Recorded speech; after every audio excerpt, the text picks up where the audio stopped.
So with financial, so that wasn't, I didn't want to get into that initially because yeah, it's complicated, even though I knew that infertility treatments are financially yeah, everything about it is bad, including money. You have to spend a lot of money. Some people spend their life savings. You know how you buy land, buy cars, buy this, buy. Some people are not doing those things. All that they are doing is just to pay for treatments that are failing and failing and failing. So while we people were opening up to us in the hub and telling us how they are feeling, so they will share with us their process so far, what they've done and what they haven't done.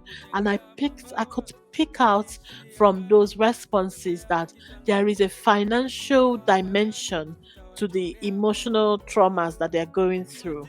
It's not only cultural, it's not only sociological, it's not only emotional. There is a financial dimension that plays a huge part of their journey of infertility, because this is, we're talking of Africa, by the way, and our economic condition is, I would say, it's wonderful, right? Like, we have issues right there about our economy, and some average people cannot even afford what to eat. Some others can afford, so you can afford what to eat. Let's see, maybe you are a civil servant, you earn like 150,000 naira. How are you going to save up to pay an IVF cycle that is 1.5 million? So it's not even feasible. Like, how are they going to survive this thing? So I could feel the pressure from the responses from the group, people sharing how they spend this, they spend that, and they spend that and still they don't have any results. And also, whenever they change hospital, they have to start all over again to do new tests. So if you've done the series of tests with hospital A and they say, oh, we can't help you, go to another hospital, you start all over again to pay, and it goes around in the cycle. So that was when I felt the burden. I think I was angry uh, at the economy, because in the UK I didn't pay for my treatment. The government sponsored my treatment. So I felt bad for the economy. I felt bad for people, that it's too much struggle. Finances shouldn't top it up. So I spoke to a few friends of mine who have agreed to volunteer for the hub, and we sat down and we said, what do you guys think? And everyone else felt the same way that I did in the room. And we said, okay, I'm going to start crowdfunding. Let's start asking for money. I don't know, how am I going to ask people to start giving us money? And when we're having that discussions, we realized that we can't actually do certain things without being a registered body. That was when our support group, what should have just been a normal support group, then became a foundation. I was really reluctant about doing it because I felt it was more work, more distraction. So we had to get it registered, and it became a foundation. So we can have bank accounts, local bank accounts in Nigeria, and then we can solicit for funds from our friends and well wishers, and then we can use that to support our members. And we can only support people who are engaging with us, who we know, not just, we do our due diligence to make sure that we know you. So the first grant we did was, remember, we started in 2021. So the first grant we did was in January 2022, and we raised some money. I think we raised about 1.3 million or so, and in naira, and we had a grant application process, done it properly. People applied, filled the forms with proofs and everything. We selected, screened them for stage one. Then the stage two, we had an interview, and then we selected 9 people. And this was meant to be a subsidy, not a full payment. So we couldn't, because 1.3 million is nothing. We couldn't pay for anything serious. So we were just subsidizing. Just, there's a slogan that a shop in the UK uses, which I love so much. It says, every little helps. Every little helps. It's not about solving the whole problem of the world, but the little you can do wherever you are. So we were given little by little to those 9 people. We paid for one lady's IUI, which was 300,000.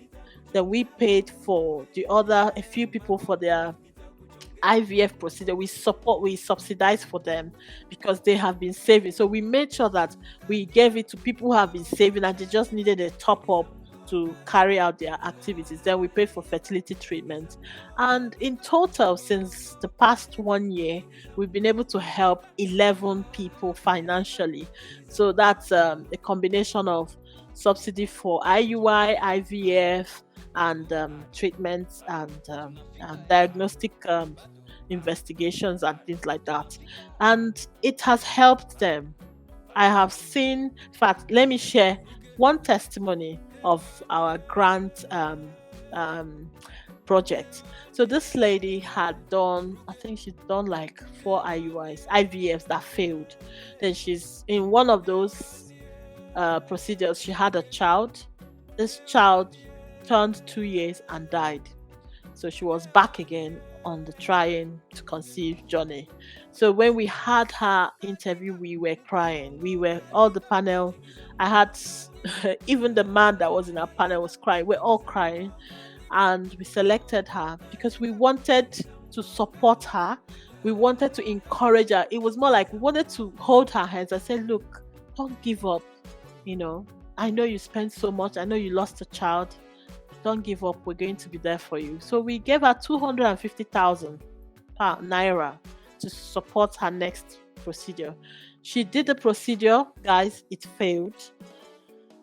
The next procedure failed. I think another one failed. And then they did another one. Guess what? They are expecting twins now. Wow. And one of she told me was, she was like, your the assistance that the hub gave them hope. It gave them hope that there is something more in the future coming. Because at that time they were done, they were tired, they couldn't go further, they spent everything. But that little assistance kind of picked them from level 30, if it was level 30, and took them to like level 70. And so I can go on and tell you different. There was a couple that this lady's in her 40s, her husband is going to 60. So their case was completely touching, and we've paid full for the IUI process, but they didn't do the IUI because they ended up using the money to do different tests and medication. They found out they needed all kinds of, medications and tests. So yes, if the grant is helping, it's not enough because people don't believe in this kind of. I mean, I've not heard anywhere where they're like donates for fertility. I've not heard these things before. So don't blame people either. When I went all out for it, like advertising on all my pages, people, my friends here will be like, "She crazy? What is she doing?" But I didn't care because I had felt this pain, and I know that every little helps, and that little drop of water, from everyone else can actually make a mighty ocean for people. And I'm happy that we have people who have experienced, who have benefited, and it has helped move them from step A to step B and C, and they keep going. So, yeah.